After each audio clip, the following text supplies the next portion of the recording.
Medical assistance needed.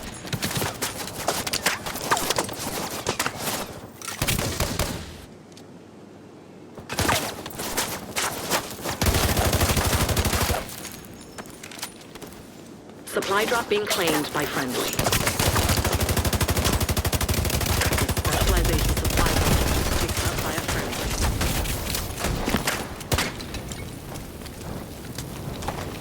Forward. An agent needs assistance. Serious trauma detected. Agent incapacitated. Agent killed.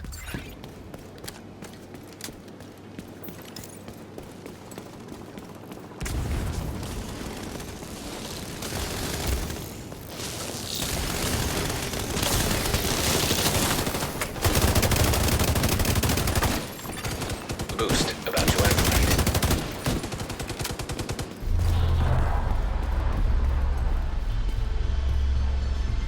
Victory.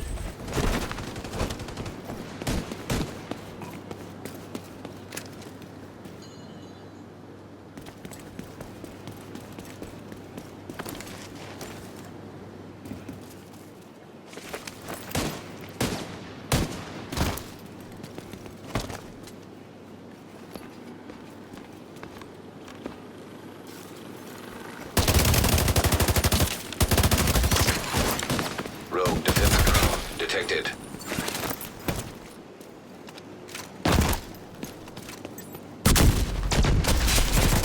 I sense specialization supply drop your way.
What is up, guys? It is GamerWheeler23 here, back with another Division 2 video.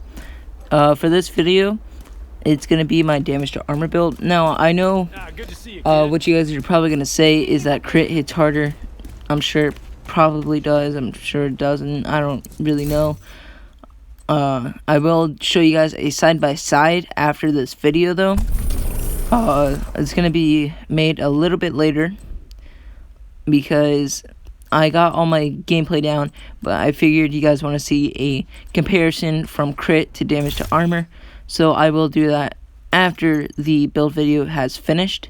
So do stay in touch for that, because you will get to see at the end of the video what the difference is. So anyways, I run Gunner. Gunner is important to me for the damage, or not damage to armor, but the armor on kill. That is my opinion, because as you guys can see, I have Bloodsucker, which gives me 20% or armor on kill. Now you can run any weapon you guys want to. I'm just running the Tactical Super 90 for a little bit more RPM, and it has more damage to armor, because I wanted to showcase pretty much how far you can get on damage to armor with the shotgun. I don't have a max one, but I will get there eventually. Moving on to the mask, we have a Zeska mask with weapon, crit chance, and crit damage and armor on kill. The armor on kill is mainly there for the additional armor on kill, obviously. But if you guys do get a nice one where you can roll off the blue mod slot for anything else, go right ahead. That is up to you if you want to hit a little bit harder with your crits. Moving on to the backpack, though, we have weapon damage, crit chance, crit damage, and crit chance with Bloodsucker. Like I said, Bloodsucker with Gunner, 20% armor on kill. You can run Fireball if you want to. Since I'm beaming them down as fast as I can, I figured why not just get armor on kill for all those kills that I'm going to be getting. You know, if I'm killing them super fast, why not just get armor really fast back to me? But that is just my opinion. You can run whatever you want. Moving on to the chest piece, so we have weapon damage, crit damage, crit chance, and crit damage with Unbreakable. Unbreakable, 95% armor is gained back if you're unoccupied, and I believe 50% is gained back if you are not. Moving on, you can run any talent that you want to. Glass Cannon, if you want hit harder, go right ahead. I prefer Unbreakable because I can survive just a tad bit longer. Say if they break my armor and then shoot me down to a little bit of armor left, at least I had a couple more seconds to get out of that zone of danger, turn a corner, pop a medi, stagger them with my sticky bomb. As you guys see in the gameplay, the sticky bomb can stagger a lot, but that is just my opinion. We have the Contractor gloves, obviously, with damage to armor. Just another Roddy, and then Grupo Sombre with crit. All of it is just all crit, all weapon. As you guys can see, Araldi is for the damage to armor, which is 5%. Contractor, 8%, which is going to give you a total of 13% total right there. And that's the max you can get on the Eagle Bear. And any other exotic, or really any weapon that's not a shotgun that doesn't have damage to armor on it, it's going to have 13%. If you have a gun with max damage to armor on it, that's not a exotic. Unless the exotic is like a Pestilence, for example, you will have 19%. A shotgun can have a max of 25% damage to armor. As you're going to see, mine is 24%, but that is because I don't have all that damage to armor stacked up on that shotgun. It's only at 11, which is not too big a difference, but, you know, at least you guys know. As you guys can see, though, I have Killer on the shotgun, so getting that extra 40%, which you've probably seen in one of my game clips. It 3-taps people in the armor. Now, I never used my Booster Hive, but I did use it a couple times, but that was for, like, the Eagle Bear and all that other stuff to show the max damage. But I try to use it not often to showcase how much damage you're going to be doing if you're not putting down a Booster Hive all the time. Anyways, moving on to the skills, we have an EMP Sticky Bomb, which is used to stagger people, and we got a Booster Hive for extra damage. The Sticky Bomb, I don't recommend the damaging one, because what if they run up to you and you shoot yourself with it? You're gonna get staggered and you're probably gonna die, and they're just gonna finish you off. The Flame Sticky, I don't recommend that either, because same scenario, you're just going to be blind firing, or for this instance, hip fire. So I don't recommend that. I recommend the EMP sticky bomb, because we can care less if we lose a couple more seconds on our skills, because we're not really focused on skills. So I recommend the EMP because it staggers, and they won't be able to throw a Stinger Hive back at you or sticky bomb you back. So I just recommend that for the basics. Anyways, so as you can see, we had crit damage at 132, I believe. If you guys want to add more crit damage, go ahead. I just prefer critting a little bit more. I prefer crit a lot more than 40 or 54%.